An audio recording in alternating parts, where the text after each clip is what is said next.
All right, so we are, of course, in game number 1 of a qualifying match for the ASL Season 6 Prime League qualifiers. Funny enough, it's 2 Koreans playing on North America for that, or sorry, 2 Koreans playing on Korea for that North American qualifier spot. And we'll see which of these two get through. Certainly, it's going to be tough for the other players, depending, regardless, on who gets through, as they're both pretty talented dudes. But lately, he's been looking really great. In the bottom left side of Invader, we've got TCM's Soulkey. In the top left, as the red Terran, it is TANGTANG. TANGTANG.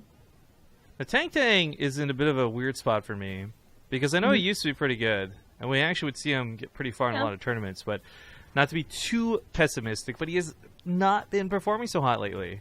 Now, the context for this, though, does come from him playing cross-server at terrible times, like playing a lot of European events. This, actually, for Koreans, is kind of early in the morning. It's not too bad. You start your day, play a couple of games. He's warmed up by now. And, of course, being on the Korean server means he doesn't have ping to fight against. And just maybe we'll see a better TANGTANG. Yeah, I think we'll see a better one, but it is, I think, if this was a Lima League in a perfect time, in a perfect time zone, or a server, rather, this would still be Soulkey's 2-0. Soulkey has always been the, well, not always been. He's always been very strong in the Korean server tournaments. Where are we going with these shots fired here? Like, that pause was so uncomfortable. Because Byun was, you know, beforehand, he was beating down Soulkey every single time, and then he left. So Soulkey either, you know, I mean, maybe he's actually as good or even better than Byun now. We don't know. We haven't seen Byun in a while, but he definitely had to step up to when Byun left. So I actually talked to Byun recently. Mentioned this while you were missing yesterday, and unfortunately, for whatever reason, he's kind of become a bit of a recluse about StarCraft, and I was worried that was like, oh, he didn't like his results, or he's retiring secretly, but he's actually just been pretty sick. I mentioned that he's just every day we've been waking up with like headaches and stuff, and I felt really bad for him. There's always been so many rumors about Byun and why he stopped even originally, so that was alright. We also talked about how jealous Arthur and some of the other Koreans were over the Hellsport boot time portrait we gave him, so I was like, I know you're still playing at least, because they see it all the time and they message me about trying to get that portrait. We know you're still playing. Yeah, he says he only plays a couple of practice games here and there, so he's really not been super hardcore. That's too bad.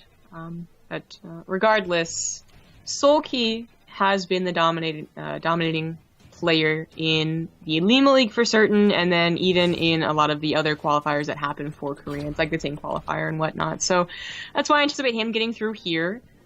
It's not too surprising to see, I guess, 2 Koreans in the qualifying round. There's a short bracket. There weren't a lot of the NA hopefuls that we usually see, a lot because they're already qualified or invited. Actually, and that's an interesting point to bring up, because I was talking with, I believe it was Reality, asking, like, so how come you don't sign up for this? Like, back in the Korean ones, because I was trying to help Saber get some extra people to sign up and play. And a lot of them got back with saying, like, it's probably, like, Reality literally said it's probably easy money and an easy qualifier, but he has to practice for SPL. So, I guess, unfortunately, as great as this tournament might be for many, they don't actually have the option to play even if they want to, which kind of sucks. Huh. I wonder what specifically would have interfered with that, or just in general, like they really aren't playing anything else. I imagine coaches or something just saying, like, we really don't want you guys devoting any time elsewhere. You got to focus on this and only this. Yeah. I mean, it wouldn't make sense, to be honest. Well, all your chit-chat in the game has been developing to that point. It's finally interesting. We have a 2-base layer from Soulkey versus a Hellion Banshee build, which is kind of old, but not useless. In fact, it still can have a lot of potential to do damage, especially if the Hellion just run on through. There's a grenade-wielding Reaper in here as well, so a lot of drones could go down. They are pulled pretty quickly. It does feel like the Queens have kind of got this on lockdown, though. A lot of them with a lot of damage. I mean, it gets a little bit spooky for a moment, but the Hellions are cleaned up with relative ease. Too spooky. Yeah, and the problem right now, it's not so much a problem to lose the Hellions, although it can be, because those are what's going to protect your third if you were to put it down, but that's like a long ways off. It is that the Spire is going to counter the Banshees really well. So you don't want to keep making Hellions because you're going to need Marines, and that one reactor can be a big difference maker. You know, you swap it off the factory, and the Banshees should not be produced over, I mean, ideally not have over 1. Like, you realize what they're doing, and you cancel Cloak, and you cancel the second one, but he still went with it. Cloak did finish up. The Banshee did very minimal damage, as the Overseer's already prepared, and It's not like a hard counter build. It never has been, but it does kind of, you know, put a stopper in Terran's plans when these builds collide. Yeah. I guess for one of the things I get concerned about looking at TANGTANG's position in this is a lot less about like what's just happened and what's already transpired, but it is about going forward. This map is really tough to take a third base on, and it's really, really tough to take a fourth base on. So for somebody like Soulkey, like you might presume to think, oh, he'll have those same problems, but not really the case. The reason it's so difficult here is because there's a lot of open space, ramps, and distance, even from your natural to either of these potential thirds. Yeah. Banshees do a great job, by the way, of knocking down Soulkey's third, but it only cancels it. It doesn't actually stop it, and he puts that down right away. Mutalisks are coming out, too, so these Banshees won't be a problem for much longer, and while TANGTANG has ambitions of a third base, we'll see if he actually gets to establish them or not. Yeah, the mutas probably won't be that much damage. They'll certainly do what they do best, though, and poke and prod and force the Terran to take them seriously, but it will be about that ground army that follows. I think we've all been in that position where you think you did well against the harassment, and then you got overwhelmed on the ground, and you just, you know, you tap out. And certainly with all the points you just made about the third base, I actually think that's going to happen. Soulkey is going back into roaches, and I think that makes a lot of sense. I was looking at this map, and I was like, you know, Muta is not exactly the greatest. Ling Bling Muta wouldn't be the greatest either, with them being in vertical spawns and the rock blockers that exist around the bases. So opening two-base Muta is always an option, I feel, but sticking on Muta Ling Bling is something that is map-dependent, at least on some maps. Well, the Muta's getting some minor harasser for the bad camera guys. I had to go respond to something really quick, but the roaches following this up are going to be scary. The Mutas, I thought, maybe initially were just for the Banshees, but Soulkey learning about the harshness that is the corner of this map. I guess we should cover that really quick. The edges of this map are actually not nearly as wide as they appear. Combination of the trees and, we said the Overlord freaking out there, these massive trees and this rock face. I mean, it looks like there's all of this distance you could fly over, but you can't. So it's a little bit like merry-go-round in that regard. Not as harsh as merry-go-round, but it still makes the map actually smaller than it appears. And we've seen several people actually struggle with that. Yeah. Yep. So, you know, another reason, as I said, like the rocks, but also the short rush distance from third to third. Uh-oh. So roaches would do better here. You don't have to, like, you know, hurry up and get banelings prepared and worry about them overwhelming you, because the roaches are actually doing a really nice job. Now, it sucks about the Banshees. Banshees are doing a lot of free damage, and they pack quite a punch. But that's what the Mutas come back for. Yep. They're going to take them out. Yeah, specifically targeting them down. The Ravagers also, almost kill some of his own roaches, but Soulkey holds that fight really well. And when you do play Roach Ravager, it's kind of interesting because Zerg transforms to be more about trading than it does about like all-inning. I feel like Banelings obviously just in their own right are use them or lose them, you know, get ahead or fall behind. But with Roaches and Ravagers, all trades are always so good, and that traded out really well for Soulkey. Now TANGTANG has to just basically defend. He could do 1 or 2 drops, but at a very high risk, because you're going to need most of everything you have on the front lines, as you can see here. That's going to hit... Okay, 1 minute back. I think TANGTANG's just going to be overwhelmed. The lack of a third has really hurt his production. Nothing in the bunker. In general, his opener didn't really work out, and this looks to be Soulkey's game. I mean, so much of this, I feel, too, is going to cause problems thanks to the map. Maybe if this was Dust Towers, we see a different game 1 out of TANGTANG, but... well, it does clean up most of the Mutas. Only 1 remains. The Roaches and Ravagers still don't really have an answer. 92 army supply to 37. If there's tanks up and a bunch of Marauders, we start talking about maybe that defensive hold, but unfortunately TANGTANG is just trickling units in. He's pulled SCVs to try and kill this Roach. It barely goes down, by the cost of 25 SCVs in the process. 25. Oh, you're, count 25 SCVs going down there! Yeah, so I think there was just, again, the opener was not very good for TANGTANG, but then the follow-up also wasn't very good, where I think he was caught off guard by the Roaches. He was pure Marine, he had nothing from the factory to help him out, which would have been, you know, questionable versus any composition, and I don't know, that was just a very dominating game from Soulkey. Fawa Supper. Oh, you're, what a party platter! 10 points. To anyone who knows what that's from. Anyways, let me get in here on your game. What's map number 2 going to be? Dusk Towers. Alright.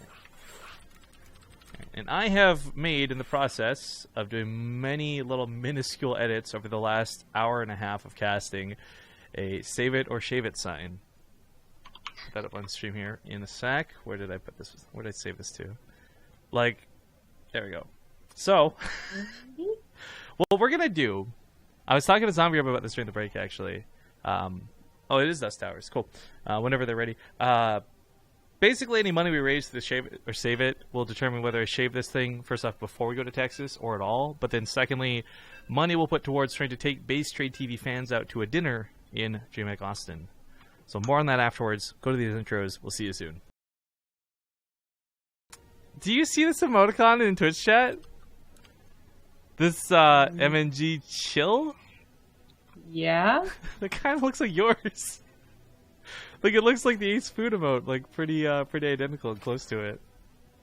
What is he even doing? Chilling. It's Moonglade chilling. Oh. Yeah, I guess it is. But okay. Looks very, very similar to Ace Food. You're gonna have to start finding some copyright complaints here. Jesus. No, I'm just kidding. But okay, ladies and gentlemen, game number 2 currently underway with a very dominant victory in game number 1, spawning the upper side of Dusk Towers. We've got the Teal Zerg Soulkey. In the bottom left, as the Red Terran, it is TANGTANG. Now, I mentioned towards the end of that game, maybe if it was a map like Dusk Towers, he has a better chance against Soulkey. Maybe it's worse, because Soulkey's like the king of macro, and he really is. But a map like Invader is certainly frustrating to fight on. It's been pretty much a unanimous consensus that no players have liked maps in the last couple seasons. And Zombie and I have been around for a while. We've seen complaints about maps, and like back in the days of like, you know, Overgrowth and other things, there were complaints about some maps, but not all of the maps. It is kind of a bit of a bummer to look at this and constantly see people upset about every map in the map pool. Like, I have yet to see anybody who's like, you know what, though? Give and take, like, whatever. I'm okay with these 3 maps. Like, it's always just like, no, everything sucks. Yeah, people, I mean, I'm just thankful they're new maps, to be honest. The fact that the last season's ladder map pool lasted almost a year since Legacy of the Void came out, and some even before that in the beta, was just too crazy, in my opinion. So at least they're new, but yeah, a lot of them don't like them. Well, I can't say anything officially, but I've heard rumors of a potential map contest coming up. So that would be certainly cool to see. Maybe at least some influence. Maybe at least some testing on the maps outside of Blizzard internal. Because you know what? I'm going to be that guy. I'm going to just say this here. I'm on the Huck conspiracy train. Because I've been voicing opinions like this too, where Huck basically says on Twitter, like David Kim, or maybe it was Reddit, I don't recall. I think it was Reddit, where he's like, you keep saying you're talking to all these pros, but I talked to all of these Protoss at Katowice and all these Protoss Koreans, and like, nobody says they've ever talked to you, so who are you talking to? And I almost worry, like, are they just saying that because they hope they'll put the community at ease, but they're not actually getting feedback? Because that would result in the situation that we've been faced with quote-unquote balance and design. If it was ever confirmed there'd be riots in the street, you know, maybe what it is that they... You know, Blizzard's just racist, okay? So they got, like, a bunch of Asian guys' email addresses, and they're like, yeah, that's Zest. Like, go ask them for it. And they've been conversing with these guys. These guys are actually just, like, silver. So what would actually be worse here, in your opinion, right? First off, I want to clarify, we're not saying Blizzard does or doesn't do any of this stuff. We're just having some fun speculating. But what would be worse in your opinion, then? If it was that they didn't actually contact anybody, and they were balancing the game to... try and put everyone at ease by saying that they were contacting people, or if they were only contacting like one person and balancing it around that person's ideas. Wait, what was the first one? That they weren't actually talking to anybody, but pretended they were, or if they were actually talking to people, but it was only one person. Okay. So like, you know, Zest was the one balanced designing the game, or something like that. I think no one would be worse. I guess I can see that. I'm kind of 50-50 on that. I do want to point out, though, we had a very interesting, let's say interesting, but I call it strange build out of TANGTANG. Oh, it's so greedy. Yeah, he took their third CC in base and was hoping Soulkey wasn't going to Bane bust him. So, you know, fingers crossed, good luck. Soulkey is going to hit him with some Banelings. Now, TANGTANG, as a consequence of this, has a lot of production available, and he actually goes for double engineering base for +1 and +1 super early. But he has no idea this is coming. There was no Reaper Scout to realize what's going on. He's going to lose this front wall, and I fear that he's not going to have anything to defend behind this. It's too late to go for a bunker at this time.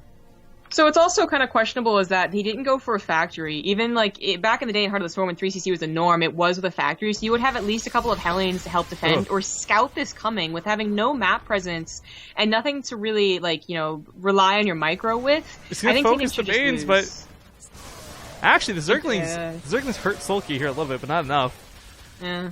SDVs even then the Ling reinforcements would have been enough even without the Banelings. He's going to try and get a new wall up to prevent new Lings from coming in. That's actually a pretty smart choice, but as we see, the SCVs don't stand a chance. Even Mineral walked through.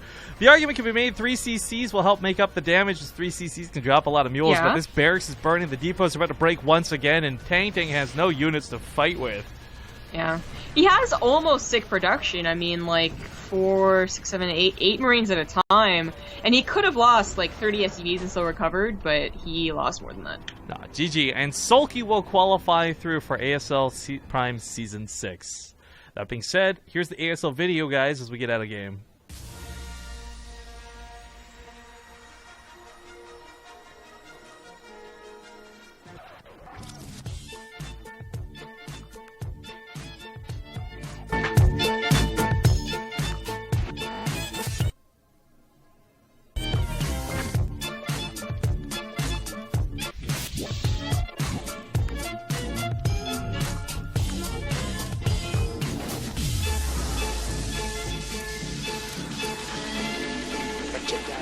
Uses the Force. This is the weapon of the Jedi. The Force will be with you, always.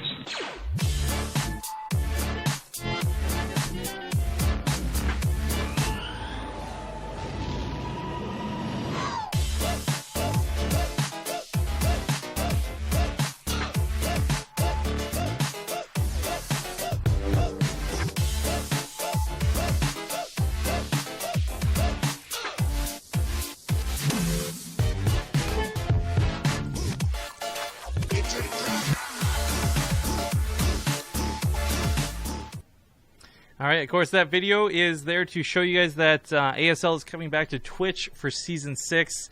They're going to be bringing themselves off of Ding It, and with the help of Matcherino, going to be casting lots of games with lots of good players on their channel throughout the season. There's stretch goals as well to have Naniwa and Morrow and some other people start casting some of their groups. We currently have no plans to, but if you guys really want us to, send messages to Saber or ASL, maybe we can get involved. But that does... that's awesome, because it means they're going to be back on Twitch, and I'm all for people actually getting to watch good games, where unfortunately you can't really on Ding It. But congratulations to Soulkey. This is actually going to be a bit awkward, guys, as we are going to wrap up the cast here. There's another series still to play and another qualifying match to play, but as the player Apocalypse is currently banned from events on our channel, we also won't be streaming to give him any exposure either. And we told ASL this, and they were okay with it, so... unfortunately, that's where the cast for today will end. So, again, very short, very sweet, but we did get to see Soulkey qualify, so super congratulations to him. Now, the save it or shave it thing, I think I'm going to leave up until we leave for Texas and Austin. I know we're missing the Nerf jar. Rifkin, what the fuck happened to the Nerf jar? I just, like, at this point, it's too far gone. We're going to get a patch soon anyways, and it'll reset, so I'll get a Nerf jar up when we return. We're going to use the money raised, though, from the hashtag Save It Shave It campaign, though, to take BaseTradeTV fans out for a nice dinner. I think is going to be our plan while we're in Texas. So we can do a night where we're like, hey, if you guys are BaseTradeTV fans, or maybe the people who are hanging out with the event, we'll say, hey, come, let's do some stuff on, I don't know, the Wednesday or the Friday or something like that. So if it's Save It, what it means is I'll save it until Austin. I'll keep it in Austin.